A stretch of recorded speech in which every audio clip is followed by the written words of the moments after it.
Luto for today. Magluto tayo ng chicken mandi with rice. Pag-isa muna tayo ng sibuyas at bawang. Igisa natin yung ano. May mantika na ako dyan. Ito yung sibuyas, bawang, tsaka itong rosmar, tsaka yung ano, bay leaves, cinnamon stick, black pepper whole. Igisa natin yung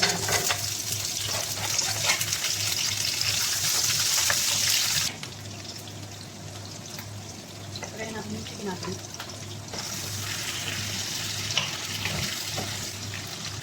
Lagyan natin yung isang mag-juice chicken.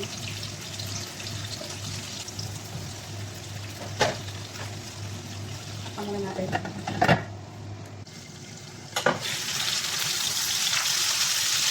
natin yung tubig, 4 cups.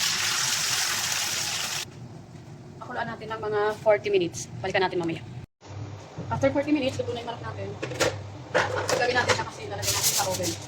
Tapos yung sabaw yun mamaya ang isasabaw natin sa kanin. Pakayaran natin sa ibabaw ng ano. Pampakulay.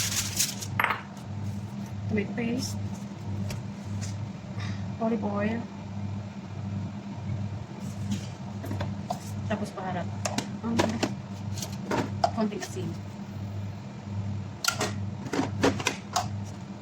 Paminta. Tsaka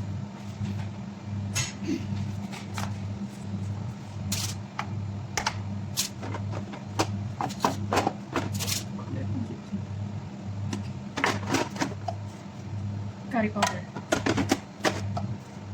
Cumin.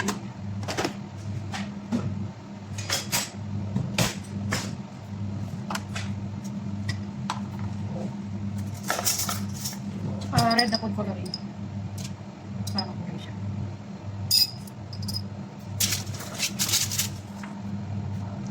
Saan natin siya? Kasi pahay natin sa iba.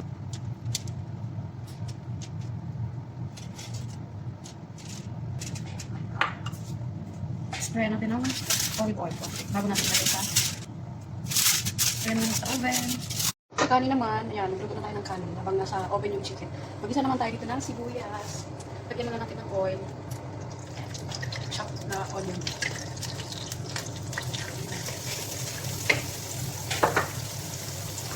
Tapos ganun din, yung cinnamon stick, yung hill or cardamom, bay leaves, rosemary or clove, at saka yung paminta natin.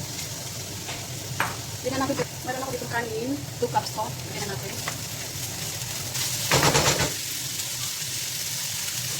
Lagyan yung tapos natin ng manok. Ito natin para mas malasa.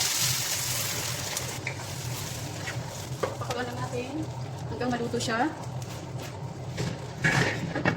Balikan natin mamaya. Luto na yung kanin natin dyan. May konti pang tubig pero paiinin muna natin. Lalagay natin yung tira kayo ng tomato paste para magkulay lang siya. Haluin natin. Tapos mamaya yung manok pagluto na ilalagay natin dito sa ito. Paiinin lang natin siya. Luto na ang ating manok, lalagay na natin sa ibabaw.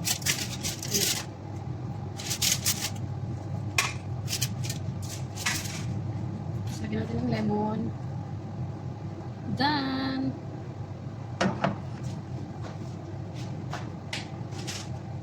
Ready to serve na siya.